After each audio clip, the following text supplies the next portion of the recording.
Muito bem. O que é que haveria, topicamente, fora daquilo que está regulado pela CLT, fora daquilo que foi pensado pelo legislador e que me parece extremamente relevante nesse sentido de nós evoluirmos no nosso patamar civilizatório?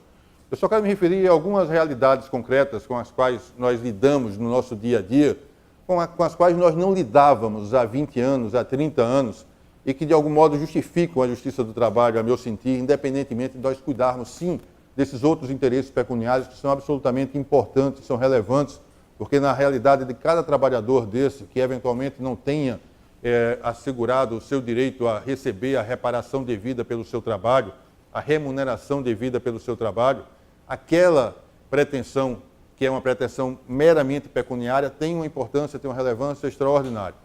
Não é disso que eu estou tratando. Eu não estou dizendo que isso tem que ser desprezado, tem que ser desconsiderado. O que eu estou dizendo é que a perspectiva que se abre para o direito e também para o direito do trabalho é muito mais do que assegurar indenizações, é muito mais do que assegurar remunerações, verbas exilitórias, etc. Então, nós temos hoje, temos presente em nossas pautas trabalhistas, essas situações que envolvem, sim, trabalho escravo, trabalho análogo ao de escravo, a moderna escravização, trabalho infantil. Nós temos um flagrante, uma quantidade de atuações, de diligências, né, que implicam a autuação em flagrante de pessoas que estão explorando as piores formas de trabalho infantil, que é preocupante. Nós temos trabalho degradante que tem a ver com o sentido de dignidade humana, que foge um pouco daquilo que foi pensado, foi concebido inicialmente, somente associado ao que implicava um trabalho além do que a necessidade fisiológica permitia. Hoje a gente associa a dignidade humana a outras situações que não necessariamente implicam cansaço, mas um trabalho que não permite que a pessoa se realize inteiramente, se realize pessoalmente, como pessoa, né, como ser humano. Nós temos uma nova visão daquilo que significa a exposição ao risco. Nós enfrentamos ações civis públicas, ações coletivas, em que não se pede simplesmente o pagamento do adicional de periculosidade. Eu não sei se vocês percebem a importância de nós termos esses pleitos em que se pede não simplesmente a reparação pecuniária, mas sim a cessação, às vezes a interdição, às vezes a interrupção de uma atividade empresarial que está pondo em risco, e impondo em risco, além daquilo que se tolera, a integridade física dos trabalhadores. A mesma coisa em relação a ambientes insalubres. Existem situações como essa, que foi agora enfrentada pelo Supremo Tribunal Federal. Há quantos anos, né, desde o início do terceiro milênio, nós temos trabalhadores que estão expostos ao amianto branco, à crisotila, né? Nós temos o banimento do asbesto, da crisotila, em todos os países da União Europeia, inclusive no Canadá, que é o maior produtor do mundo de amianto branco. E no Brasil ainda se tolera hoje a produção e a comercialização do amianto branco. Eu sei que quando você pensa, quando você cogita da possibilidade de você cessar essa atividade econômica, você também está pensando, você está cogitando da possibilidade de fazer cessar uma atividade econômica que gera emprego, que faz circular riqueza, faz circular renda. Mas é preciso que a gente tenha a concepção, tenha em mente, tenha no horizonte a possibilidade de fazer cessar aquele emprego que não condiz com a existência digna do trabalhador, não condiz com o princípio da dignidade da pessoa humana. Nós temos inúmeros casos de assédio moral e nós temos pesquisas. O site vargas.com, há 2 anos mais ou menos, fez publicar no G1, na verdade foi uma pesquisa que o G1 foi buscar e publicou, mostrando que aproximadamente 51% dos trabalhadores brasileiros, entre os pesquisados, vejam que qualquer que seja o universo, nós estamos tratando de um percentual muito elevado, 51% dos trabalhadores reclamavam de assédio moral ou sexual, e apenas 12% deles estavam predispostos a se indispor frente ao seu empregador, com receio, evidentemente, de alguma represália patronal, de se expor frente ao seu empregador, pleiteando a reparação ou pleiteando a cessação dessa conduta que implicava assédio moral. Nós temos a violação de direitos de liberdade em situações que são extremamente delicadas, né? Em que medida nós podemos fazer cessar a liberdade de religião quando, por exemplo, você não tem uma empresa confessional, uma empresa que não funciona em todos os dias da semana, mas há sim o direito de liberdade, o direito de liberdade de religião, liberdade de crença e religião, e a religião professada por aquele trabalhador não permite que ele preste serviço no sábado a partir do crepúsculo, aliás, na sexta a partir do crepúsculo, no sábado, enfim, os adventistas, outros trabalhadores também, que não podem, não prestam serviço, os judeus, né? Não prestam serviço aos sábados.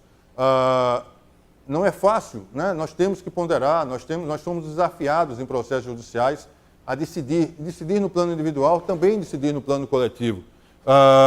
A opinião política, a liberdade sexual, né? Tudo isso cria alguns embaraços. Imagine uma empresa confessional, uma escola, novamente, em que o ensino religioso, de alguma forma, atrita, contrasta com aquilo que implica o comportamento do trabalhador, o comportamento da trabalhadora em desacordo com os preceitos religiosos que ele estaria a pregar.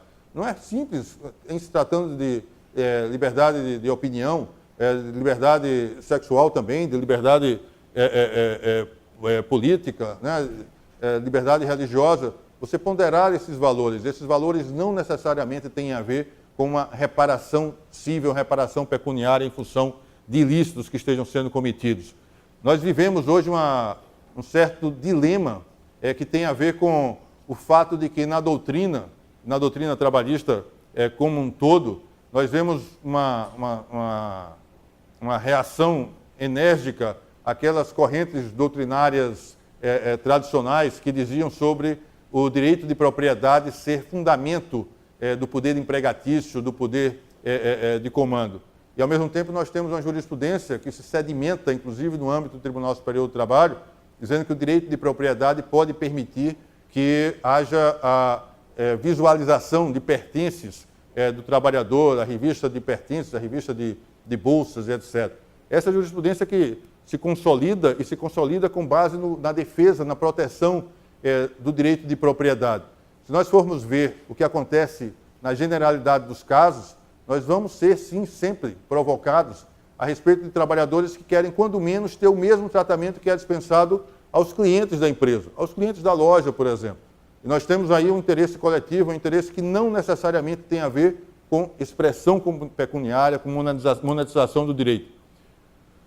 Nós temos situações que dizem respeito à remuneração, a tempo de trabalho, mas não necessariamente para se converter em perdas e danos.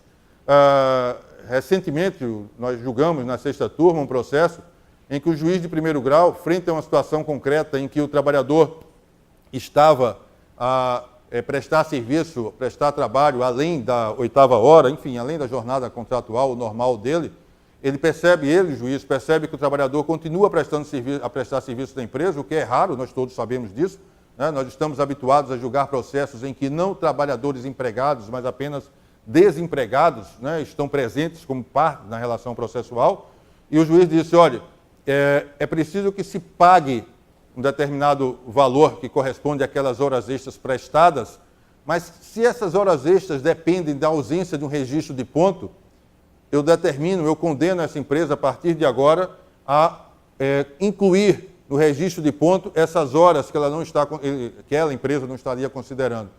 E aí a decisão foi objeto de recurso ordinário. O Tribunal Regional do Trabalho disse, não tem nada de julgamento extra-petita aí. O juiz pode fazer isso sim, porque é preciso perceber que, para além da remuneração das horas extraordinárias, há um valor maior, que é preservar um ambiente de trabalho saudável. E ao preservar um ambiente de trabalho saudável, você pode estabelecer, sim, algumas medidas concretas que não implicam pagamento, mas que implicam investimento nessa condição de trabalho que não gera o ilícito, né? Que não compreende o ato ilícito. E aí você tem uma série de outras situações em que o juiz pode sim interferir na realidade, evitando, né, que esse ilícito que se converte em dinheiro, ele continue ocorrendo, continue acontecendo. Mas para isso é preciso que a gente perceba que muito mais importante do que a conversão em dinheiro, do que essa monetização, é o cumprimento da obrigação tal qual. É um cumprimento da obrigação in natura, a obrigação tal qual foi concebida. Se nós temos, inclusive, a obrigação legal, a obrigação de não se trabalhar além da 8ª hora, é preciso que essa obrigação, assim ela, seja cumprida. Não necessariamente que nós fiquemos a aguardar, como eu ficava a aguardar há 20 anos, que aquele processo trabalhista fosse ajuizado para assegurar àquele trabalhador as horas extras que eram decorrentes daquele trabalho extraordinário. Como eu ficava há 20 anos aguardando que aquele trabalhador que era exposto a um agente insalubre, que ia provavelmente fazer com que ele tivesse uma vida abreviada, ou que ele fosse exposto a um agente insalubre, portanto, um agente químico, biológico, tal, que o faria adoecer e faria com que ele tivesse uma vida não tão saudável assim, nós todos aguardávamos, porque afinal aquele trabalhador ali adiante ele ia postular o quê? O adicional de insalubridade. E é isso que nós estaríamos assegurando a ele. Então, prestigiar a obrigação in natura é algo que precisa ser amadurecido, porque nós não estamos habituados a isso nos processos judiciais. Nós estamos acostumados com esse modelo tradicional, em que tudo é monetizado, tudo se converte no ilícito ali adiante que precisa ser reparado. Nós não fazemos com que se interrompa a atividade ilícita, em parte porque os que estão sofrendo atividade ilícita não estão entre os destinatários do processo trabalhista. Não estão aqui, né? Os que estão aqui, normalmente, repito, são aqueles que não têm mais emprego, ou aquele emprego que teria gerado o conflito. Mas, em parte, porque é do nosso hábito fazer com que toda a nossa perspectiva e a perspectiva das pessoas, dos atores sociais, seja essa de um dia ter a reparação correspondente.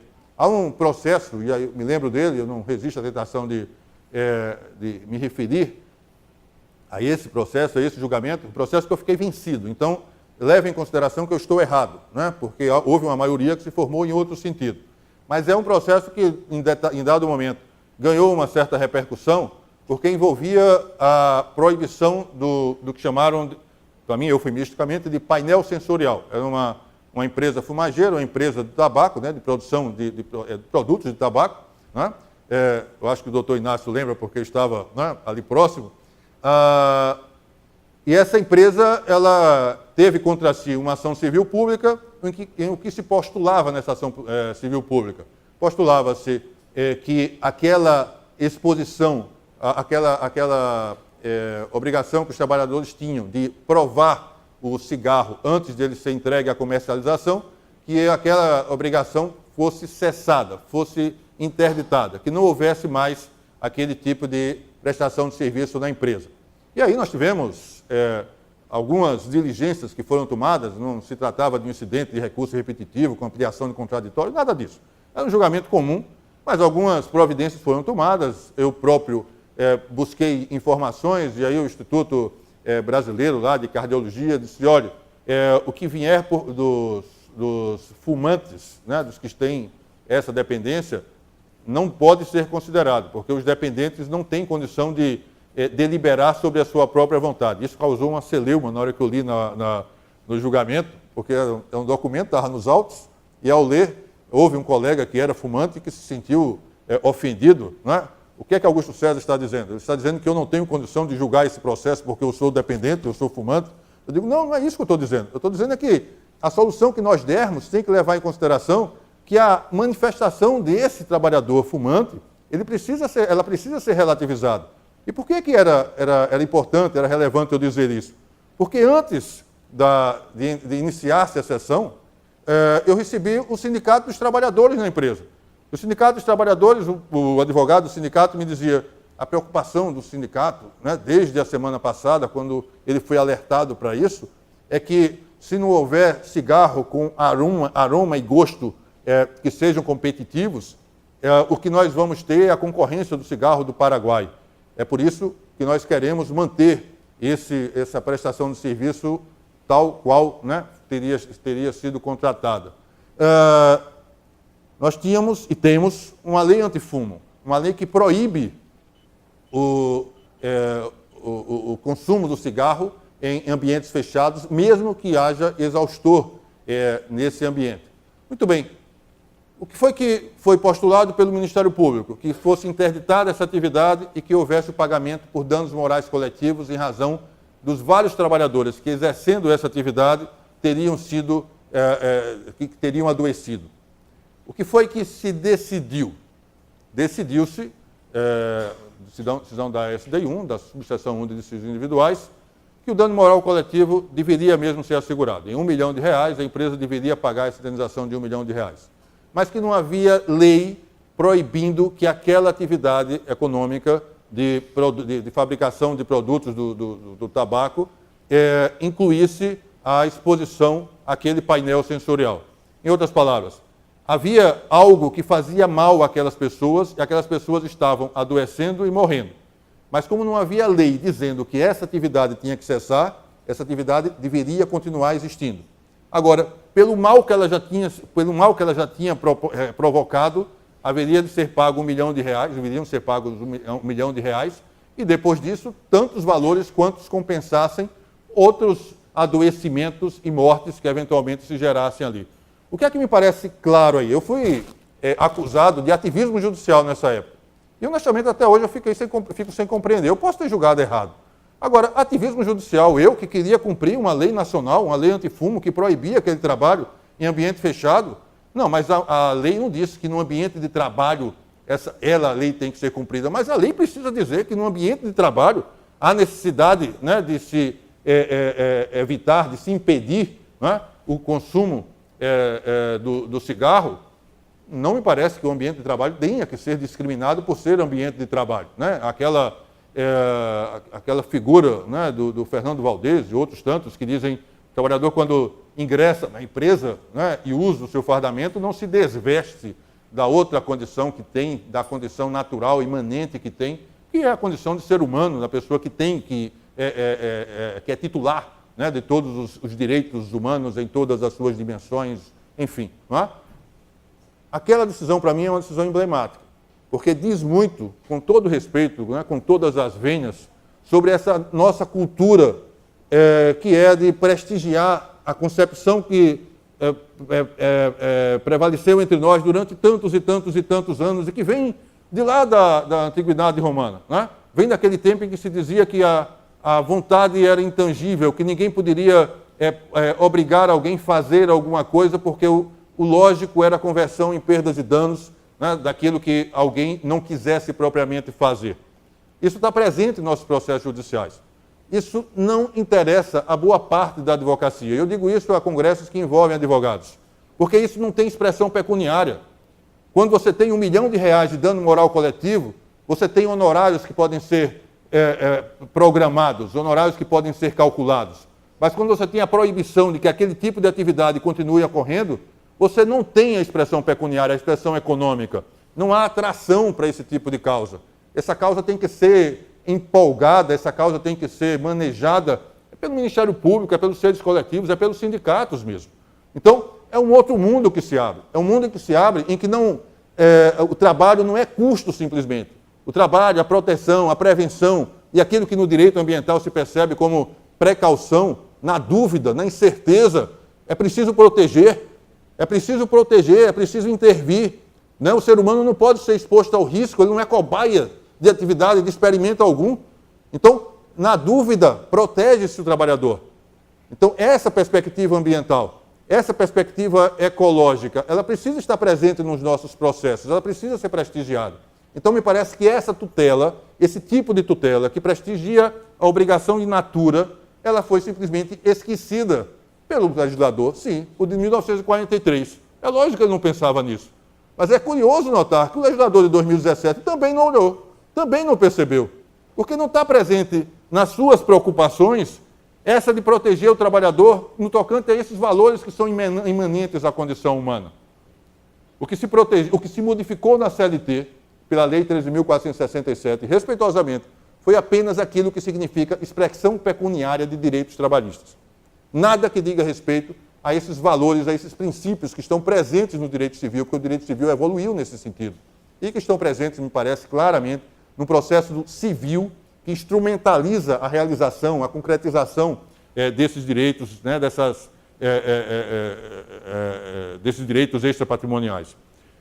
Mas é preciso também que a gente tenha em mente aquilo que seriam as normas de textura aberta. Né? Quando eu me refiro às normas de textura aberta, eu estou usando uma linguagem que eu sei que é de fácil compreensão, mas que às vezes causa uma linguagem que causa um desconforto enorme, né? Em alguns colegiados, enfim, no meu próprio, né? Em dado momento se diz, mas esse princípio da dignidade da pessoa humana serve para tudo. E parece que a jurisprudência ajuda, né? Porque cuida, às vezes, de rinha de galo e de animais e tal, e envolve lá o princípio da dignidade da pessoa humana, como se fosse uma contribuição para que esse tipo de discurso, né, pudesse ganhar vez, ganhar curso, etc. Não é? Quando se fala nos princípios que são regentes do direito civil, novamente é aquela coisa de dizer, não, mas não há uma lei, não há uma norma expressa dizendo rigorosamente isso. A Lei 13.467, ao mesmo tempo, me perdoem, novamente, ao mesmo tempo em que ela avança para referir aspectos da realidade que ela resolve não regular, mas mudar. Né? E aí eu acho que é antológico referir-me ao artigo 611b, parágrafo único, né? Dizer que aquilo que diz respeito ao tempo de trabalho e ao tempo de descanso não tem a ver com a saúde do trabalhador. Eu fiquei com receio de o legislador também revogar a terceira lei de Newton, né? Revogar a lei da gravidade, porque não está ao alcance dele, não está sob seu domínio. Se o trabalhador está consumindo, 58% dos trabalhadores rodoviários estão consumindo cocaína, são flagrados em condição de overdose de cocaína, porque estão obrigados a trabalhar 12, 13, 16 horas por dia. Dizer que isso não faz mal à saúde do trabalhador? Será que aquilo que foi percebido lá no início do século XX, primeira convenção da OIT, tratava de limitação de jornada de trabalho? O problema ali era fisiológico. Hoje a gente tem a limitação da jornada de trabalho para dizer é preciso que esse trabalhador tenha condição, tenha tempo para exercer outros direitos fundamentais, para exercer outros direitos humanos de todas as dimensões. Mas naquele tempo que se preocupava, e era só ler a Rero Novaro, né? Não é justo nem humano que se exija do homem tanto trabalho a ponto de se fazer por excesso de fadiga, que ele embruteça seu corpo, né? Enfraqueça seu espírito, enfim. Era a preocupação da época, final do século XIX, início do século XX, estávamos todos errados. Será que trabalho demais não adoece? Será que tudo que a gente vê em processo judicial está errado? É possível o legislador afirmar que a partir de agora o tempo excessivo de trabalho, o tempo menor de intervalo não fazem mal à saúde? Então, uma preocupação dessa natureza nos deixa preocupados. Né? Por que nos deixa preocupados? Porque, na verdade, aquilo que é básico na tentativa de estabelecer um melhor nível civilizatório, uma condição melhor, né, para todos nós, um ambiente de trabalho saudável, ecologicamente equilibrado, parece desfazer-se, né, em cinzas, porque, afinal, tudo se incinera como se a realidade fosse outra, né? Enfim, como se pudesse haver esse tipo de intervenção. Quando eu me refiro, evidentemente, à efetividade das normas de textura aberta, eu estou me referindo aos princípios constitucionais, princípio da dignidade da pessoa humana, mas também princípio da igualdade, princípio do valor social do trabalho, enfim, né, todos aqueles princípios que têm matriz constitucional, os direitos fundamentais. É evidente que quando você tem direitos fundamentais, como eu falei há pouco, em liberdade religiosa, empresas confessionais, você tem a necessidade de fazer ponderação, e a ponderação incomoda. Quando o artigo 489, parágrafo 2º do CPC diz que nos casos em que há ponderação entre normas, é preciso que o juiz diga por que uma norma é preterida em razão de outra, o juiz está se referindo, o CPC está se referindo à ponderação. E eu vi um colega, né, um colega que eu sempre imaginei como um colega preparado, assim eu tinha, ele está no outro ramo do Poder Judiciário, mas alguém que se destacou, e aí em dado momento, ouvindo, né, ele e eu, uma palestra excelente de um dos processualistas, que teriam contribuído para a elaboração do CPC, ele disse, mas o que é isso? O artigo 489, parágrafo 2º, trouxe um absurdo, e eu fiquei pensando comigo, eu discordo de alguns tópicos, né, de alguns dispositivos do Código de Processo Civil, mas nisso há uma evolução extraordinária, dizer, olha, se você está aplicando uma norma de textura aberta, um conceito indeterminado, uma cláusula aberta do direito civil, é preciso que você diga porque não aplica a outra. Porque, afinal, você tem uma discricionariedade maior, você, juiz, tem uma discricionariedade maior, nesse caso, do que naqueles outros em que você aplica simplesmente uma regra que é descritiva de conduta, a sanção correspondente. O nosso trabalho é fácil, é um silogismo perfeito. Aqui não. Aqui você está tratando de normas que não dizem rigorosamente, não se referem rigorosamente a um comportamento, né? A algo que seja ilícito enquanto prática de uma determinada pessoa, enquanto conduta de uma determinada pessoa, e que comporte a sanção correspondente. E nós temos a preeminência dessas relações como relações existenciais, relações coexistenciais. Né? Essa tentativa de superar a compreensão que temos apenas sob o ponto de vista patrimonial, sob o ponto de vista das relações econômicas, que é tão presente, tão marcante no direito civil, no direito comum, de uma forma geral, também no direito do trabalho.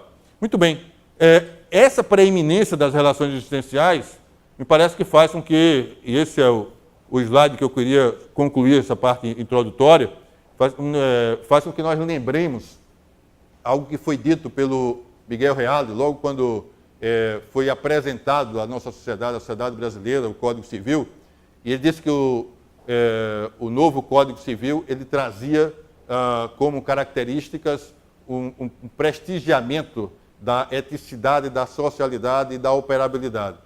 Algo que parece óbvio para muitos de nós, a mim pelo menos parece evidente, precisa ser revisitado, precisa ser dito novamente, porque parece que nós estamos voltando a um tempo em que apenas as obrigações que têm expressão econômica interessam à atividade jurisdicional. Então, quando Miguel Reale falava de eticidade, talvez ele estivesse se antecipando, prenunciando o que mais adiante se viu como direitos gerais da personalidade, o que mais adiante Gustavo Tepedino se refere como uma cláusula geral de tutela da personalidade, em que você tem uma junção, uma reunião de valores que são relevantes, importantes, que estão presentes na Constituição. Né? O Tepedino se refere ao princípio da dignidade da pessoa humana, se refere ao propósito de erradicação da pobreza, o princípio da isonomia, para dizer essa combinação é uma combinação explosiva. Isso faz com que a condição humana esteja na centralidade do nosso sistema. Nada pode acontecer sem que nós prestigiemos o homem, o ser humano, o trabalhador. Nada pode ser interpretado ou pode ser aplicado sem que tenhamos em conta essa perspectiva. Então, quando se fala em socialidade, se fala no sentido da solidariedade. Né? Ainda há pouco o Tribunal Superior do Trabalho decidiu sobre aquela matéria que diz respeito à possibilidade de ser ou não exigida a certidão de antecedentes criminais. É complicado para o leigo você chegar para ele e dizer assim, ô leigo, empresário, você tem a obrigação ou você não pode exigir a certidão de antecedentes criminais, porque, na verdade, você é corresponsável pela socialização dos ex-detentos. Ele vai dizer, mas eu tinha que ser avisado disso na hora que eu constituí a minha empresa. Não é? Eu imaginei que eu fosse exercer atividade econômica, que eu fosse produzir bens ou serviços. Eu não imaginava que eu tivesse a ver com o propósito de socializar pessoas que teriam cometido ilícito e tal. Isso só se justifica nesse princípio, né? Se você levar em consideração esse princípio da solidariedade, que é como diz, né, o Fábio Conder Comparato, o feixe da abóbada, né, da proteção dos direitos humanos. Né? A gente só consegue entender a atual dimensão dos direitos humanos quando a gente leva em consideração a função social da empresa, a socialidade que também implica aquilo que, em alguns momentos das regras de direito material, e eu posso citar aqui o que está presente num projeto de lei que está modificando a lei dos motoristas, a lei 13.103, uma preocupação grande de responsabilizar os chamados stakeholders. O que é isso? Né? São aqueles entes, aquelas pessoas que de alguma forma contribuem para o ilícito trabalhista, e é fácil a gente perceber isso no setor de transporte rodoviário de cargas, porque se aquele trabalhador está num tempo de espera de 2 dias, 3 dias, 4 dias, talvez isso não tenha a ver com a transportadora, com a empregadora dele. Tem a ver com o expedidor, a empresa que está expedindo, a empresa que está recebendo, o ógimo, a alfândega, né, que está segurando esse trabalhador por tempo excessivo. Nós precisamos de uma lei específica que diga que esse ente precisa ser responsabilizado? Talvez não. Talvez isso tenha a ver simplesmente com esse princípio, esse propósito de socialidade. E o que mais nos interessa, a meu ver, que é a operabilidade. Reale dizia que haveria necessidade de operabilidade, por quê? Porque ele não queria ter construído, ter colaborado na construção de um Código Civil que fosse uma lei que não pegasse. E como ele precisava de uma lei que pegasse, ele precisava se sentir responsável por uma lei que pegasse, ele precisava rechear essa lei de conceitos indeterminados, de cláusulas abertas. E por isso o nosso Código Civil tem tantas referências a princípios, como, sobretudo, a gente pode se referir ao função social do contrato, a função social da propriedade. Não é simplesmente o contrato que está sendo assegurado, não é simplesmente a propriedade que está sendo assegurada, mas é mais do que isso. O que se justifica no direito de propriedade é que ela tenha função social. O que se justifica no contrato é que ele tenha função social. É que ele possa, de alguma forma, contribuir para que, por exemplo, aquele entorno da empresa se beneficie da atividade econômica que ali está se realizando. E não é simples, repito, dizer a esse empresário que ele tem essa responsabilidade social, quando tudo que ele está preocupado, e é compreensível que ele pense assim, em obtenção de lucro para satisfazer, para atender aquela expectativa justa que ele criou ao instituir uma empresa. Então é uma mudança nas perspectivas do direito civil que não estavam presentes, não estava presente naquele direito tradicional com que nós nos habituamos. O direito ao contrato deixa de ser um negócio abstrato, como dizia Clovis Bevilacqua, não é? Não interessa saber quais foram os motivos do contrato, interessa saber qual é o conteúdo desse contrato, quais as cláusulas desse contrato. E aí o novo Código Civil diz, não, se houver cláusula ilícita, sobretudo bilateral, ela anula o contrato.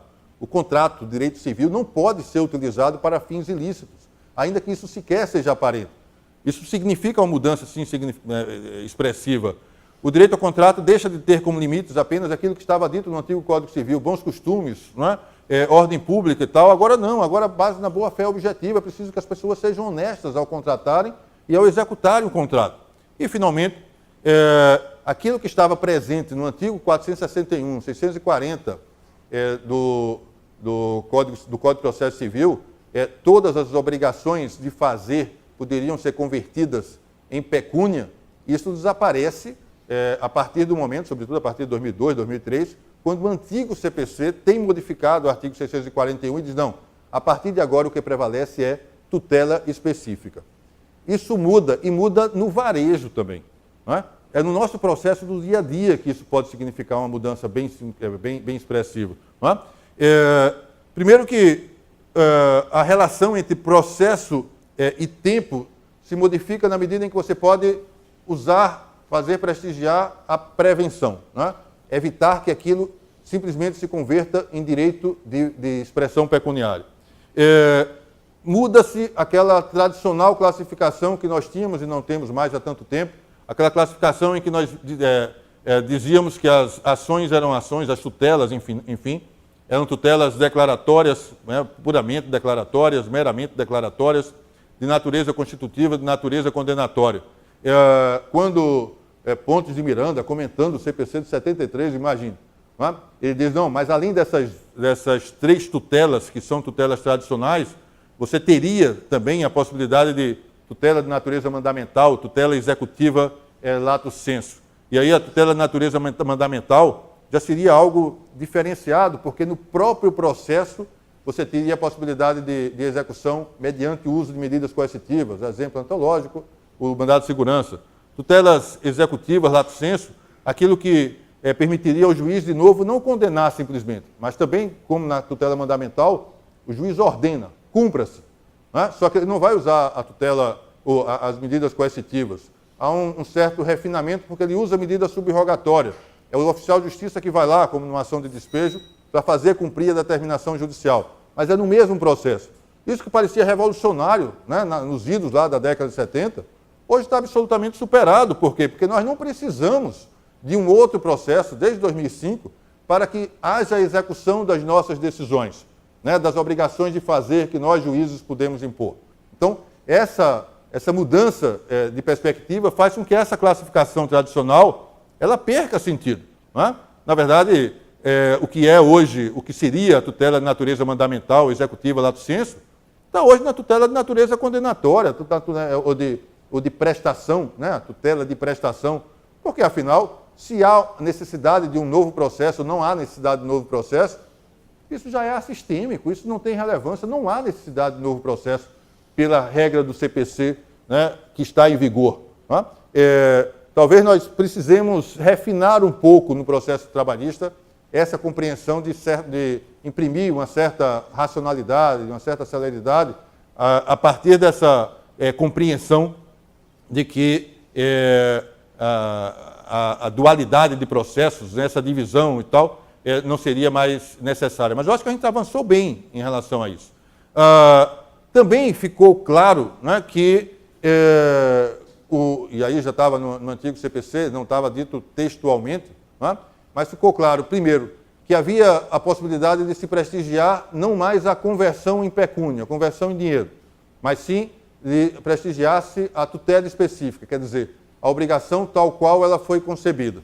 E no direito do trabalho isso tem uma função importantíssima, me parece, sobretudo naquilo que diz respeito às ações que envolvem a atuação, a concretização do direito ambiental. Quando a gente fala de tutela específica, a gente diz que não há necessidade de esperar o dano ocorrer. Lógico que isso já estava subentendido no CPC de 73 e agora está mais claro no artigo 497, parágrafo único do CPC de 2015. Né? Ali no final, é irrelevante a demonstração de ocorrência de dano ou de existência de culpa ou dolo, né? Para que se possa inibir a prática, a reiteração ou a continuação de um ato ilícito. Quando a gente fala de tutela contra o ilícito, é inevitável que a gente associe isso à primazia da tutela específica, e ali apenas alguns exemplos, né, do que pode se apresentar no processo trabalhista como tutela específica. A tutela de remoção do ilícito, quer dizer, a conduta patronal ilícita ela já está ocorrendo e é preciso que ela cesse, é preciso que ela pare, né? E aí a possibilidade de os trabalhadores estarem sendo admitidos por meio de critérios discriminatórios, né? Discriminação de gênero, discriminação de etnia, discriminação de idade, discriminação de origem, né? A cessação de assédio moral, não esperar que aquilo se transforme em indenização, a cessação de condição insalubre, a cessação de dispensa discriminatória. Se o ilícito não está mais ocorrendo ou está, e é preciso que cesse essa atividade que não está condizente, né, com os nossos valores, os valores com os quais nós nos cumprimentamos, nós nos comprometemos, na nossa ordem constitucional. A tutela é tutela inibitória e há um debate que me parece um debate sem sentido a respeito de como agir nos casos em que a empresa que estava cometendo essa atividade, esse ato ilícito, essa conduta ilícita, em dado momento ela passa a cumprir a determinação judicial, ou ela passa a cumprir a regra legal, ou ela simplesmente deixa de promover assédio sexual, assédio moral, enfim. Cessa a medida coercitiva que está sendo usada para aparelhar a tutela inibitória? Em princípio, não. Nós temos vários processos que chegam no Tribunal Superior do Trabalho com esse tipo de indagação. Não, mas agora a empresa já está cumprindo. Sim, ela está cumprindo porque ela teve contra si uma tutela inibitória aparelhada por uma medida coercitiva. Se ela voltar a cometer o ilícito, aquela medida coercitiva vai se operar. Se ela não cometer o ilícito, aquela medida coercitiva vai se esvaziar. Não há qualquer problema em relação a isso. Mas a medida coercitiva foi necessária. E foi necessária porque a sanção prevista em lei foi insuficiente. Aquele empregador, naquele caso especificamente, estava agindo de modo ilícito a justificar aquela ação civil pública, enfim, né, que se intentou com esse objetivo. Cumprimento do dever legal de fazer, né, que tem basicamente a ver com o que eu estou me referindo e com outros tantos processos em que se diz, não, mas o trabalho além da 8ª hora está previsto em lei. Né? Não faz sentido que nessa situação específica de trabalho penoso o juiz interfira para impedir que se trabalhe além da 8ª hora. De novo, a mesma insuficiência da sanção legal. Né? Não bastou que houvesse aquela previsão legal dizendo que o trabalho extraordinário deveria ser acrescido 50%, Isso se inseriu no custo empresarial. O empregador está fazendo disso uma relação de custo-benefício. E é preciso que se preserve a saúde desse trabalhador, que se impeça que esse trabalhador esteja prestando serviço por 8, por 10, por 12, por 14 horas, não é? Como a gente vê em algumas atividades.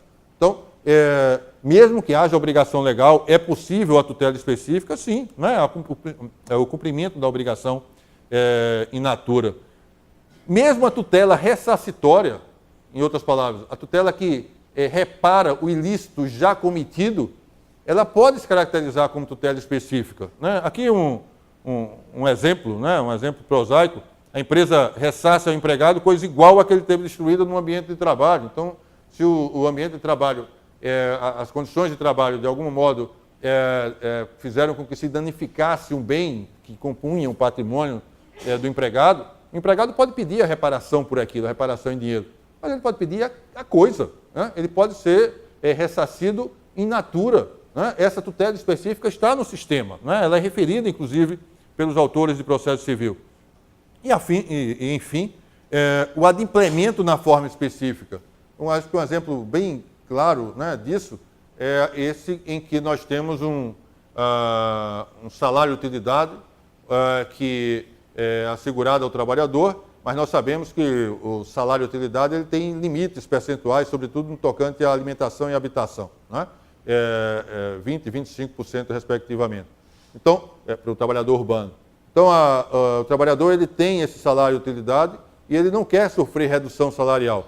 Ele pode pedir o valor correspondente, mas ele pode pedir mais do que isso, ele pode pedir que se mantenha a obrigação in natura, porque aquilo é contratual. Né? E aí você vai ter tutela específica, você vai ter assegurado esse trabalhador, ele não está obrigado a pedir dinheiro, como nós pensávamos há 30 anos. Né? Ele pode pedir aquela obrigação que lhe foi tirada e é uma obrigação contratual. Isso é também tutela específica. Então, a tutela específica está presente em vários momentos. A tutela específica tem como característica essa possível conversão em resultado prático equivalente. Os autores de direito processual civil se referem a esse exemplo, que para a gente é um exemplo útil, né? Naqueles casos em que se postula a interdição da empresa, ou simplesmente que se postula o pagamento do adicional de insalubridade, o juiz pode perceber que ele pode fazer cessar a insalubridade. Isso é muito mais relevante do que interditar a empresa em prejuízo de dezenas, centenas, milhares de empregos, né, que ficariam de alguma forma inviabilizados, ou de simplesmente se pagar o valor correspondente enquanto o trabalho insalubre houver. Se aquela insalubridade está além do limite de tolerância que o organismo humano permite, é evidente que há a possibilidade de o juiz intervir nessas relações laborais, nessa atividade empresarial, nessa atividade econômica, e fazer cessar, fazer interditar o uso de um determinado equipamento que é danoso, né, que está mutilando trabalhadores, em que não tem, ou eventualmente, as travas necessárias, preventivas e por aí vai. A conversão em resultado prático equivalente não implica julgamento extrapetito. Isso, em processos, no ano passado, houve um processo em que o sindicato pedia para participar da convocação de trabalhadores no Porto, né? No Rio Grande do Sul. E o resultado daquele processo foi interessante. Por quê? Porque em dado momento o Tribunal Regional do Trabalho da 4ª Região decidiu o seguinte: o sindicato tem sim direito de participar desse processo, né, de escolha dos novos trabalhadores avulsos, tendo em vista que isso está previsto numa norma coletiva de trabalho. Se nós anularmos esse processo seletivo, nós vamos causar um prejuízo enorme para centenas de trabalhadores que foram recrutados por meio desse processo seletivo em que não se observou a participação do sindicato. Qual é o prejuízo que o sindicato está alegando que teria ocorrido? O que ele está alegando é que 96 dos estivadores que estariam sendo preteridos nesse processo seletivo não estariam sendo preteridos, porque já estariam prestando serviço como trabalhadores avulsos, não estariam sendo preteridos se ele tivesse participado do processo seletivo, porque ele teria dado os esclarecimentos necessários. E foi o que o Tribunal Regional do Trabalho da 4ª Região fez, sem que ninguém pedisse. Não, o processo seletivo se mantém, todos os trabalhadores selecionados vão continuar prestando serviço, ninguém deles vai ser prejudicado e vão ser mantidos, enquanto nós estivermos a apreciar essa causa aí por não sei quantos anos, vão ser mantidos esses 96 trabalhadores avulsos que teriam sido prejudicados pela ausência do sindicato. É resultado prático equivalente. O Ministério Público veio, ingressou, né, interpôs o recurso de revista. Não, isso é julgamento extrapetita. Na verdade, o que o juiz percebeu, o que o Tribunal Regional do Trabalho percebeu, foi que havia a possibilidade de, por meio de uma tutela combinatória, uma tutela que tinha a ver com a obrigação de fazer ou de não fazer, alcançar aquele mesmo resultado com um prejuízo menor do que o que existiria se tivesse simplesmente assegurado a tutela que foi postulada. Então, um pouco de criatividade na hora de se prestar atividade jurisdicional. Eu sei que a gente vive sufocado, a gente tem uma carga de trabalho que é desumana, né? Casa de ferreiro, espeto de pau, nem sempre a gente zela muito pela nossa própria condição humana, né, enquanto trabalhadores, mas se a gente tiver um tempinho, né, para deixar aquele processo hibernando durante a noite, né, enquanto o sono nos alivia o espírito, talvez valha a pena a gente ter essas ideias criativas e estabelecer para esses processos em que se pede tutela específica ou uma tutela meramente condenatória, o resultado prático equivalente. Também é característica da tutela específica o fato de a conversão em dano só ocorrer se for impossível, né? A tutela específica, o resultado prático equivalente, sem prejuízo da multa. A tutela inibitória, ou remoção do ilícito, para ela não se debate a ocorrência de dano, de dolo, de culpa, é característica da tutela específica, aquela conduta empresarial, às vezes sequer ilícita, às vezes é uma conduta danosa, potencialmente danosa, mas não é sequer uma conduta ilícita, é uma conduta que não é recomendável, tendo em vista a possibilidade dela causar adoecimento, e ainda assim há a possibilidade, sim, né, ainda assim há a possibilidade de ela ser interditada, aquela atividade econômica ser interditada, tendo em vista o seu potencial, a sua potencial lesividade. É lógico que nesse caso você não está tratando de dano, porque o dano ainda não ocorreu, as pessoas não adoeceram, né, as pessoas não morreram, né, em razão daquela condição do trabalho, mas você não está cogitando de dolo, você não está cogitando de culpa, mas você está assegurando a tutela específica. E convenhamos que, às vezes, a racionalidade empresarial ela é mais arguta do que aquilo que passa pela nossa mente de juiz. Nós temos aqui próxima, uma empresa, né, que estava desenvolvendo uma atividade que expunha os trabalhadores a um agente químico que era nocivo à saúde e que, em dado momento, solicitou de todos os trabalhadores que fizessem exames radiológicos, né, para verificar se alguns deles já tinham indício de uma placa pleural, né, nos pulmões que poderiam evoluir para um câncer de pulmão, e aqueles trabalhadores que já tinham essa placa pleural instalada propôs uma indenização que implicaria a exoneração da empresa na hipótese de a placa pleural se converter mais adiante em mesotelioma e etc. Numa situação como essa, ou o judiciário interfere, ou o judiciário intervém e diz, olha, o mais importante é esse direito fundamental, né, que é o direito à vida, à integridade física, ou isso vai se concretizar, porque as pessoas absorvem a ideia de que o dinheiro paga, né, que a tutela específica não é tão relevante quanto aquilo que se assegurou. E aqueles trabalhadores que adoeceram, aqueles trabalhadores que foram vitimados pelo mesotelioma, pelo câncer de pulmão, foram à Justiça do Trabalho e disseram, houve alguma coisa errada, né? Porque, afinal, o adoecimento, o agravamento ocorreu e eu não imaginava que a minha vida valesse 20 mil reais, 15 mil reais, 25 mil reais, o que quer que tenha sido pago em razão daquilo que seria, né, a possibilidade de um agravamento, né, da doença que já estava aparentemente instalada. Muito bem. E aí, só para lembrar, né, que nós temos hoje no Código do Processo Civil, no artigo 139.4, o que me parece ser assim, a providência, a autorização para o máximo de prerrogativa que o juiz da execução pode ter. Nós temos as tutelas específicas que, evidentemente, não comportam as medidas subrogatórias, quer dizer, aquelas em que o juiz substitui a parte no cumprimento da obrigação. Elas comportam, normalmente, as medidas coercitivas.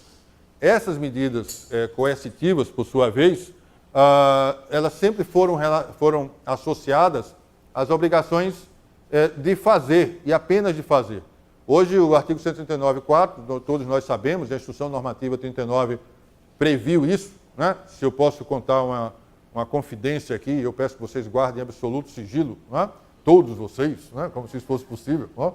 Mas é que, durante a elaboração da Instrução Normativa 39, toda vez em que se dizia assim, olha, isso tem relevância, vamos incluir, eu digo, eu acho que não tem relevância. E aí criava um impasse, porque éramos 9 e só entrava na Instrução Normativa o que era consenso, era relevante e por isso precisava estar. A uma certa altura, eu disse, Gustavo, por que você está tão insistente em tantos temas que parecem relevantes e você é refratário? Não, não tem relevância. Eu digo, porque enquanto vocês todos não voltarem ao artigo 139.4 para perceber a relevância desse preceito no processo do trabalho, para mim nada mais vai ter relevância. E aí, não, peraí, então vamos voltar, vamos conversar de novo sobre o artigo 139.4. E está aí o artigo 139.4, está referido lá na Instrução Normativa 39, não por mim, né, logicamente, né, mas porque os 8 sábios que estavam, né, comigo, né, e são realmente mais sábios do que eu, né, falsa lisonja, né, perceberam que aquele dispositivo era um dispositivo que não só se aplicava, como precisava ser ressaltado. O juiz, quando decide, quando profere sentença, ali não há um mero rito de passagem. Não é? Ali ele profere uma decisão para ser cumprida, ele não precisa guardar nada. Ele pode determinar, assim, medida coercitiva, mesmo quando se trata de obrigação de pagar. Isso dá uma força à decisão de todos os graus de jurisdição que nós não percebíamos no sistema anterior. Não é? Para as tutelas específicas, sobretudo, porque aí você tem normalmente a obrigação de fazer, a obrigação de não fazer, e nesses casos, essas tutelas, essas medidas indutivas, coercitivas, como o nosso Código de Processo Civil se refere, são absolutamente fundamentais para que essas decisões sejam observadas. É lógico que, de novo, aí alguma criatividade. Às vezes eu percebo um certo exagero, mas eu acho que é preciso avançar, né, naquilo que não significa a fixação de astrentes. Nós estamos acostumados, se há uma obrigação de fazer ou não fazer, nós fixamos astrente. E essa é a medida coercitiva. E antes havia um certo debate, por quê? Porque a Lei 7.347, a Lei da Ação Civil Pública, previa que a astrente, a multa diária, só poderia ser executada depois do trânsito em julgado. Ela ficava correndo, né, ficava sendo computada, mas só era executada no trânsito em julgado. O Superior Tribunal de Justiça disse, não, isso não faz o menor sentido, isso não está de acordo com a nova processualística. Né? Para você ter efetividade de uma decisão judicial, é preciso que você permita a execução de pronto dessa multa diária, ainda que seja execução provisória. O STJ ficou em dúvida a respeito desse tema e levou para a sessão especial. Nesse meio tempo, vem o Código de Processo Civil e diz, olha, a multa diária astrente só pode ser executada após o trânsito em julgado. Então, hoje, não tem mais como você argumentar. Não é? O que é que acontece? Você pode utilizar outras medidas coercitivas que não se insiram no contexto da racionalidade empresarial como uma relação de custo-benefício. Porque hoje o devedor de qualquer obrigação de fazer ou não fazer, ele pode sempre fazer o cálculo sobre compensar ou não para ele aquela multa diária. Ele pode optar pelo não cumprimento, tendo em vista que ele só vai ser executado a partir do momento em que transitar em julgado. Aí você pode interditar o estabelecimento, você pode interditar o equipamento, não é? Você pode, eu vejo, não estou sugerindo sequer que os senhores façam isso, mas eu vejo processos judiciais em que... processos judiciais em que... mas a ideia eu ainda vou falar qual é, né? Processos judiciais em que se discute a impossibilidade de se bloquear a energia e água e tal, fornecimento, etc., de pessoas simples, né? Simples consumidores, e os juízes lá do cível determinam que se interrompa o elevador né, da sede da empresa, a movimentação do elevador da sede da empresa. A empresa tem 7, 8, 9 pavimentos, né, a diretoria fica lá em cima, né, enquanto não se resolveu o problema daquele trabalhador e tal. O que é que tem a ver? O que é que tem a ver suspender o uso de passaportes, né, que impeçam a pessoa de viajar para o exterior com aquela obrigação de fazer ou de não fazer? Talvez não tenha a ver, mas talvez tenha. E é possível que nós estabeleçamos esses vínculos para evitar que, sem abuso, né? Por que sem abuso? Porque eu também já vi o juiz determinar que as agências do Banco Bradesco, num determinado estado do país, sejam geridas, enquanto não se cumprir a obrigação de fazer, pelo presidente do Sindicato dos Bancários. Acho que é uma coisa meio chacota isso, né? Não dá, você tem que preservar a atividade empresarial. Você tem que preservar a empresa, que ela significa muito mais do que a tentativa de obtenção de lucro, que por si já é legítima, né? Ela significa geração de renda, ela significa geração de emprego, geração de riqueza, circulação de riqueza, tem função social naquele entorno social, enfim, né? naquele meio em que ela está inserida. Não é o caso de cometer essas travessuras, né? Mas é possível a gente ter alguma, né, análise criativa do que pode ser, do que pode não acontecer, como medida coercitiva de induzimento para que o próprio devedor cumpra a sua obrigação e atenda, portanto, àquela tutela específica.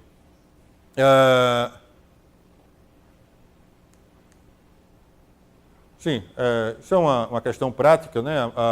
Quando a tutela é negativa, no sentido de não fazer, é sempre conveniente que se estabeleça um valor fixo. Quando a tutela é positiva, no sentido de fazer, que se estabeleça uma multa diária, umas 30 e tal, porque o tempo vai passar e vai fazer com que aquele devedor trabalhista, no nosso caso, se sinta induzido a cumprir a obrigação.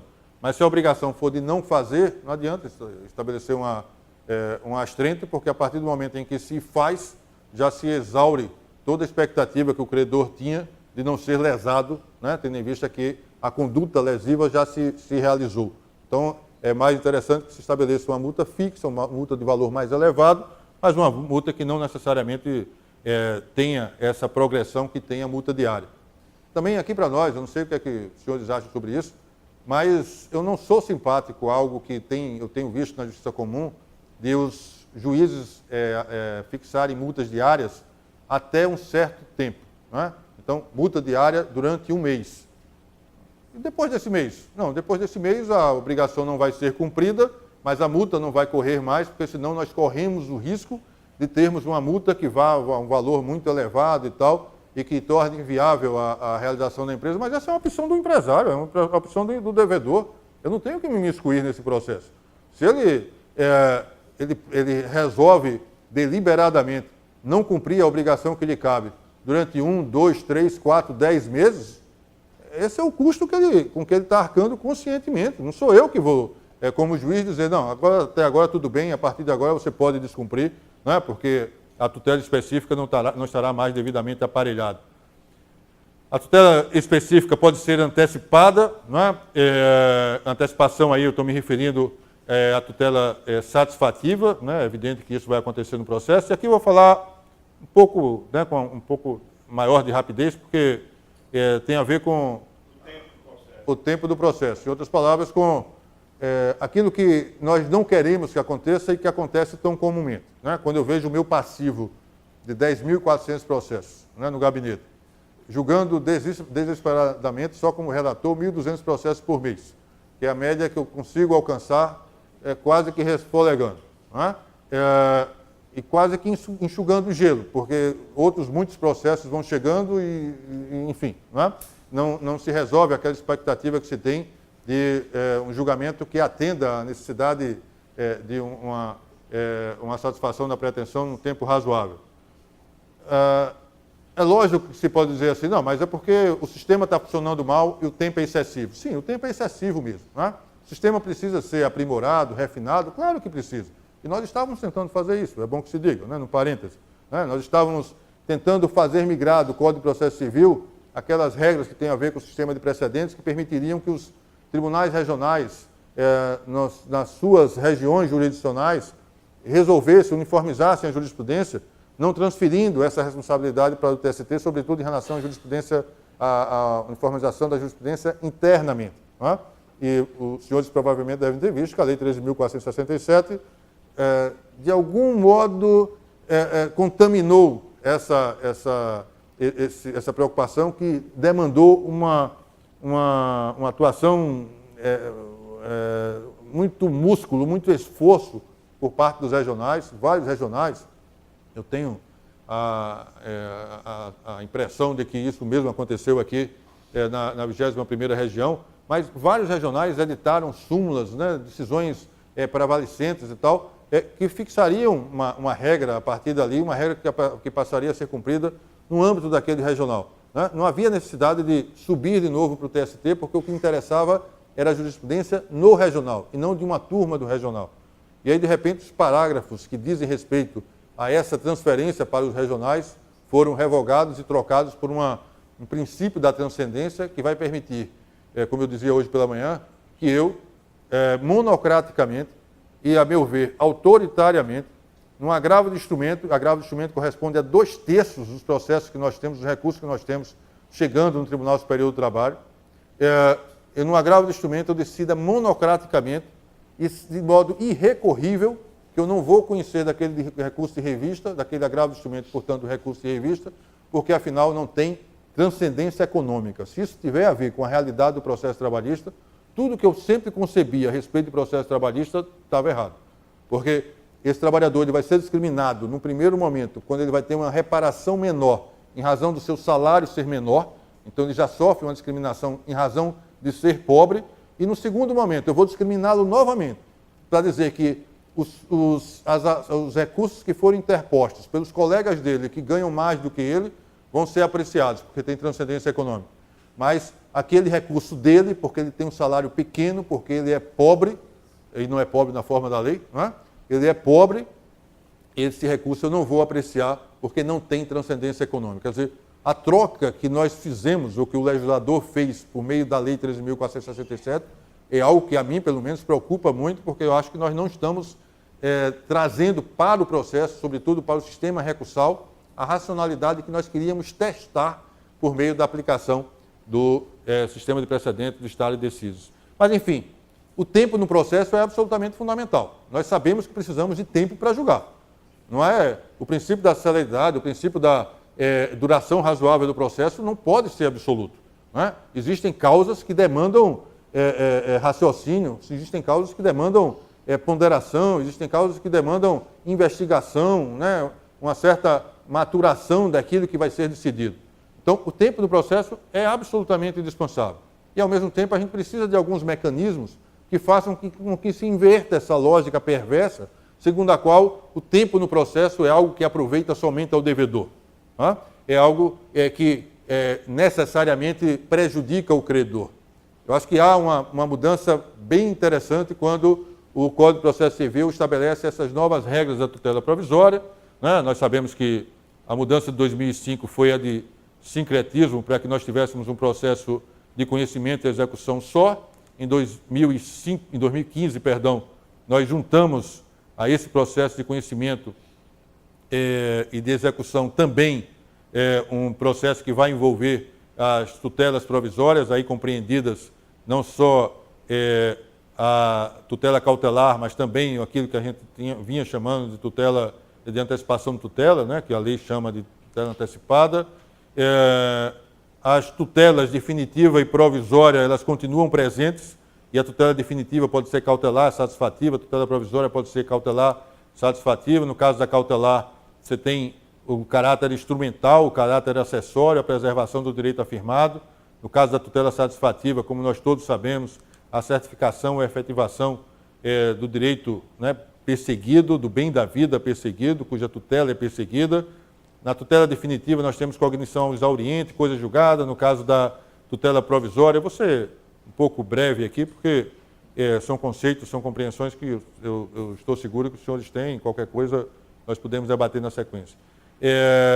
A tutela provisória não assegura o bem da vida, mas previne, né, ou antecipa os efeitos da tutela definitiva, a cognição é sumária, mas, apesar disso, pode gerar não apenas preclusão, no caso da tutela cautelar, mas pode justificar a estabilização, no caso da tutela antecipada, que é algo que está criando celeumas, né, um debate aceso entre os processualistas e entre nós, magistrados, né, a respeito da medida que possamos dar a essa estabilização da tutela satisfativa.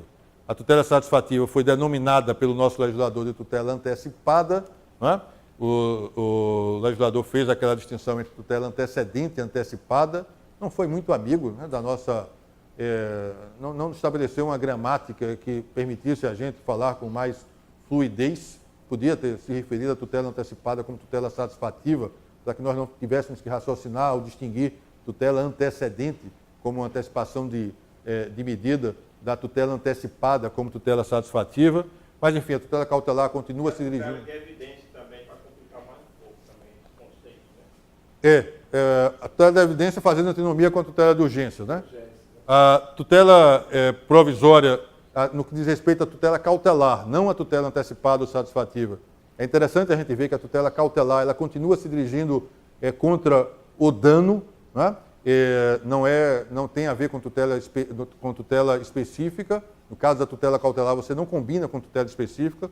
A tutela cautelar tem a ver com aquela situação em que a perspectiva de dano existe e ela pressupõe não a evidência, a tutela cautelar pressupõe urgência, a situação de urgência, né? Isso é fácil de você extrair das regras do processo civil. Quando você diz que não pressupõe evidência, você pode, né, como eu acabei de dizer, extrair essa regra ali do que está previsto no artigo 311 a respeito da tutela de evidência. Como os senhores certamente estão lembrados, a tutela de evidência ela existe não apenas como estava insinuado, né, no artigo 461 do CPC de 73, quando existe a evidência de que o direito é bom, né, e por isso, ou porque há confissão, ou porque não há necessidade de dilação probatória, é possível o juiz já antecipar essa tutela. Mas também essa tutela sancionadora, quando há abuso do direito de defesa ou manifesto de propósito protelatório, né? O novo CPC trata isso como possibilidade de tutela de evidência, autoriza o juiz a antecipar, portanto, a tutela satisfativa. A tutela satisfativa, diferentemente da tutela cautelar, ela pode sim ser associada à tutela de evidência, né? Foi o que a gente acabou de ver aqui a partir do artigo 311. Também ela investe não apenas contra o dano, como a tutela cautelar, mas também contra o ilícito que não gerou dano ainda, né? É possível perceber, numa situação concreta, que aquele tipo de atividade está sendo potencialmente lesiva à saúde dos trabalhadores. Nenhum trabalhador adoeceu ainda, nenhum trabalhador ainda teve mutilados os seus membros ou faleceu precocemente, mas é possível perceber o potencial lesivo daquela atividade. Você só tem ilícito, você não tem dano ainda, e aí você tem abertura para uma tutela específica, você tem abertura para uma tutela antecipada, mas você não tem abertura para uma tutela cautelar, no sentido de interditar simplesmente o estabelecimento, porque isso é tutela específica, né? Enfim, são conceitos que vão se misturando um pouco, mas que podem ser explorados e podem ser compreendidos em certa medida. A tutela provisória pode ser tutela de urgência ou tutela de evidência, né? Isso está dito no nosso Código de Processo Civil, mas é interessante a gente observar que o CPC criou esse refinamento.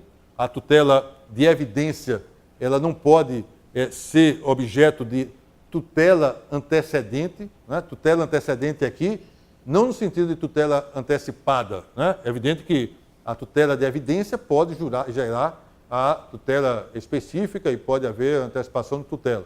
Mas ela não pode se valer do que está regrado aqui no artigo 300, no que está regrado, né, no dispositivo que trata da tutela antecedente, como medida que se antepõe, que se toma antes do processo ter a sua instauração normal, né?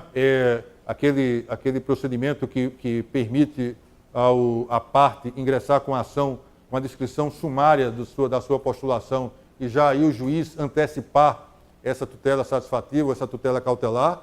No caso de se tratar, quando se trata de tutela de evidência, o juiz não pode fazer isso, ele precisa aguardar a petição inicial exauriente e a partir da petição inicial exauriente é que ele pode conceder a tutela de evidência. Isso não é desmentido por esse parágrafo único aqui do artigo 311, né, nas hipóteses do inciso 2 e 3, o que nos interessa especialmente aqui é o inciso 2, né, quando a tutela de evidência tem a ver com a evidência de que o direito existe, nessa hipótese o juiz poderá decidir liminarmente, mas ele decide liminarmente não se valendo da tutela antecedente, né, daquele procedimento especial previsto para que se inicie o processo antes de se deduzir inteiramente a petição inicial, já com a postulação da tutela antecipada ou da tutela cautelar. Né? Isso ele não pode fazer. Ele não pode ser usado esse procedimento. Mas ele pode decidir liminarmente. O juiz, ou a parte ingressou, deduziu a sua pretensão por inteiro, observou todos os requisitos da petição inicial. E aí o juiz, nesse processo, que não vai usar do rito da tutela antecedente, o juiz, nesse processo, pode conceder liminarmente aquela tutela, em se tratando de tutela de evidência. Aqui é só o dispositivo que trata do rito da tutela antecedente, o artigo 303, e ainda, né, explorando as mudanças, como eu estou me referindo ali, há uma posição de uma parte significativa dos processualistas civis, né, do direito civil, do direito processual civil, perdão, no sentido de que a tutela provisória de urgência cautelar, antecipada, satisfativa, não importa, não pode ser concedida de ofício. Eu me valho aqui um pouco do raciocínio que foi levado a efeito, a consideração pelo Marinoni, porque eu acho que é uma explicação razoável, né, a de que não pode ser concedida de ofício, não apenas porque ela tem que ser requerida ao juízo da causa, né, mas também porque a parte responde pelo prejuízo que a efetivação da tutela de urgência causar à parte adversa. Eu tenho dúvida sobre isso se aplicar ou não ao processo do trabalho. Ainda mais até o dia 11 de novembro, em que o impulso oficial, a execução de ofício é uma realidade entre nós, e uma realidade, a meu ver, bem fazeja, né, porque faz com que o nosso processo trabalhista tenha o andamento adequado. Agora, a não se permitir que haja a concessão de ofício dessa tutela de urgência, da tutela provisória, enfim, me parece que a justificativa seria essa mesma a de que a parte responde pelo dano que ela eventualmente causar se for concedida a tutela no tocante à outra parte, né? A obrigação foi imposta à outra parte. E aí, por que eu me refiro ao Marinoni? Acho que o Marinoni, de um tempo para cá, começou a dizer algumas coisas que têm incomodado, pelo menos a mim, né? Mas eu relevo essa parte, né? Não sei se os senhores sabem a que eu estou me referindo, mas eu relevo essa parte para entender que a construção teórica dele é uma construção que parece adequada. Então, aliás, isso não é surpreendente, né? É um professor de direito processual, um doutrinador que a meu ver, merece consideração, respeito, admiração. Muito bem. Sim, o que é que ele diz na sequência? Apesar de não poder ser concedida de ofício, o princípio da cooperação pode ser adotado de modo a que o juiz perceba a conveniência dessa tutela provisória ser concedida e, não obstante ela não tenha sido postulada, o juiz consulta a parte. Ele não concede de ofício, mas ele consulta a parte para que a parte diga se quer ou não a concessão daquela tutela provisória. Se a parte quiser a tutela provisória, ela está arcando com a eventual responsabilidade de ressarcir pelos prejuízos que essa tutela provisória causar. Mas que isso fique ao alvitre da parte após, eventualmente, a consulta por parte do juiz, né? Nesse sentido de partes e juiz colaborarem para que nós tenhamos um processo judicial adequado, etc. Bom, aqui na sequência, né, o que a gente tem são os dois ritos, tanto da tutela antecipada, como tutela antecedente, como também da tutela cautelar. Eu vou só passar aqui esse rito rapidinho, né, porque de repente isso pode gerar, quem sabe até, algo que eu precise aprimorar nessa minha compreensão do que seria o rito da tutela antecedente. No caso da tutela antecipada ou satisfativa, há a propositura da ação, a petição inicial limita-se ao requerimento da tutela antecipada e a indicação do pedido de tutela final, com exposição da lida, enfim, né, a regra do artigo 303 do Código de Processo Civil. O autor indicará na petição inicial, ainda que pretende valer-se do benefício previsto nesse artigo 303. Quer dizer, ele vai dizer na petição inicial que mais adiante ele vai apresentar a petição inicial exauriente. O que ele quer agora é que o juiz perceba a importância dele conceder a tutela satisfativa, né, a tutela antecipada. Ao apresentar essa ação, num segundo momento, o juiz pode, evidentemente, conceder a tutela. Se ele conceder a tutela antecipada, né, ou tutela satisfativa, a parte vai ter que aditar a petição inicial para completar aquilo que ele não disse, a parte não disse, em razão da brevidade, né, de tempo que precisava e tal, para obter a antecipação da tutela. Se não realizar esse aditamento, o processo é extinto sem julgamento de mérito, sem resolução de mérito, pressupõe-se que aquela petição inicial não estava completa, né, para permitir a prestação jurisdicional. Se não for concedida a tutela, isso tudo se for concedida, se não for concedida a tutela, o órgão jurisdicional determinará a emenda da petição inicial em até 5 dias, sob pena de ser indeferida, né, o resultado prático seria o mesmo. Na sequência, o réu é citado, intimado da audiência de conciliação lá no processo civil, a audiência de conciliação também estará presente e estabiliza-se a tutela antecipada. E aí o artigo 304 se refere à estabilização da tutela antecipada. Eu queria só chamar a atenção para esse fato. No processo civil, para que não se estabilize a tutela antecipada, é necessário que a parte interponha o agravo de instrumento. Enfim, né? Isso pode ser extraído desses dispositivos que estão aí referidos, o artigo 304, que trata da estabilização da tutela antecipada. Então, a estabilização da tutela satisfativa vai se dar por quê? Porque ela foi concedida e a parte não se opôs, né? não apresentou a impugnação no tempo adequado. O recurso que cabe no processo civil é o agravo do instrumento, que tem um prazo recursal bem curto, bem pequeno. O que foi que nós fizemos na Instrução Normativa 39 e talvez tenhamos errado? Nós dissemos que não cabia agravo de instrumento que fosse oponível à tutela antecipada, que caberia, portanto, mandado de segurança. O que é que nós fizemos involuntariamente? Nós geramos 2 efeitos involuntários. O primeiro é que quando você tem um mandado de segurança, em algumas cortes judiciais, inclusive no Tribunal Superior do Trabalho, você vai ter uma tramitação, um caminho diferente daquele caminho que vai ter o processo individual, em que a pretensão deduzida, a pretensão principal vai ser apreciada. Então você vai ter um mandado de segurança, por exemplo, julgado pela SDI 2 e a pretensão principal tramitando por aqui, pela SDI 1. 2 órgãos jurisdicionais fracionários julgando aquela mesma causa, um no tocante à possibilidade de se estabilizar aquela tutela antecipada e outro julgando a própria tutela satisfativa, né, como causa final, etc. E tivemos um outro efeito também involuntário, que talvez um dia precise ser revisitado, ainda que nós tenhamos tantas outras prioridades que aconteceram, né, de uma hora para outra, né, na Justiça do Trabalho. Mas esse efeito involuntário é o fato que nós dilatamos excessivamente o prazo para a estabilização da tutela, né? Se o prazo é do agravo do instrumento, o prazo é curto. Mas se você tem a necessidade de impetração de mandado de segurança, nós demos para essa possibilidade de não se estabilizar a tutela antecipada um prazo de 120 dias, um prazo muito mais longo, né, do que aquele que está previsto lá no processo civil. Isso talvez realmente não seja condizente com o processo do trabalho, mas, por enquanto, a gente não foi provocado e, como outras tantas preocupações, como eu falei, né, apareceram, sobretudo a partir dessas ameaças que se concretizaram de se modificar visceralmente, estruturalmente, o direito do trabalho e o processo do trabalho, talvez isso tenha ficado para um momento posterior. Mas talvez seja, sim, haja sim a necessidade de nós revermos aí a Instrução Normativa 39 nesse tópico. E, finalmente, a tutela cautelar de urgência.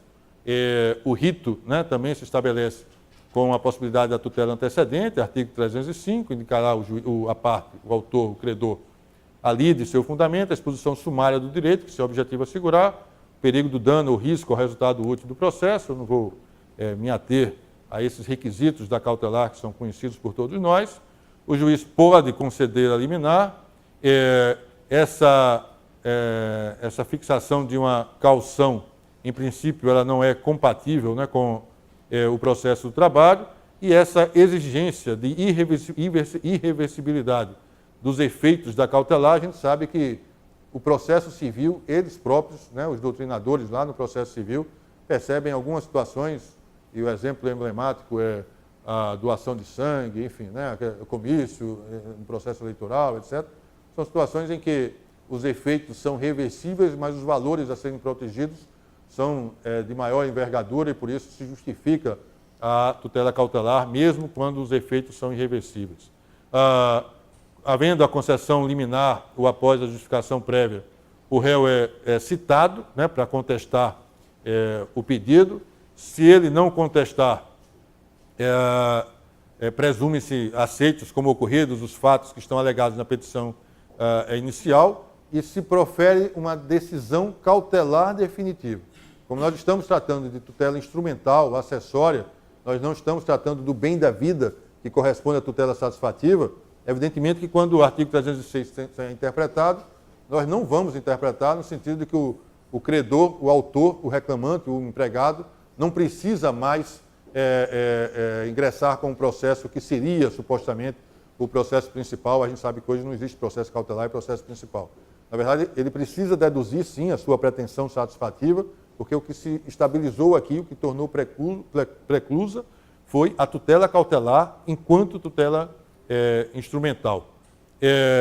Efetivada a tutela cautelar, por liminar ou não, o pedido principal tem que ser formulado, né, no prazo de 30 dias. Se não for concedida a tutela cautelar, isso não impede que o pedido principal seja deduzido em juízo.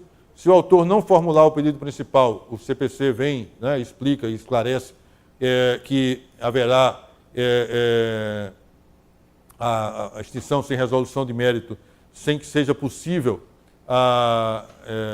renovar-se o pedido cautelar e, enfim, né, apresentado o pedido principal, o processo tem a sua sequência normal aí. Bom, aqui é um recado, né, meio que para mim mesmo, né, eu acho que para a judicatura, de uma forma geral. O desembargador Bento Herculano é daqueles que aparecem assim, né, qual fênix, né? Mas, enfim, acho que a gente às vezes fica cuidando de outros interesses, a gente é provocado a respeito de um novo regramento, quando, na verdade, essas regras que dizem respeito à priorização da tutela específica, quando migram para o processo de trabalho, trazem um ganho para as nossas relações, né, não só a nossa atividade jurisdicional, como as relações sociais de que nós cuidamos na atividade jurisdicional, provavelmente, seguramente, um ganho muito maior do que aquilo que se perde com essas novas regras de direito material, que a mim, pelo menos, incomodam muito pela percepção que tenho, pela impressão que tenho de que nós estaríamos retornando a uma realidade que é presente no século XIX, em que a maior parte das condições de trabalho era relegada à autonomia individual, à autonomia contratual. Isso é extremamente grave, é estrutural mesmo, né, essa mudança no direito do trabalho, no processo do trabalho, mas se pelo menos se preservar a priorização, esse privilégio que no Regulamento Processual Civil tem, a tutela específica, essa nossa intervenção judicial ela pode ser extremamente proveitosa e isso, de algum modo, né, foi preservado porque não foi sequer percebido pelo reformador de 2017.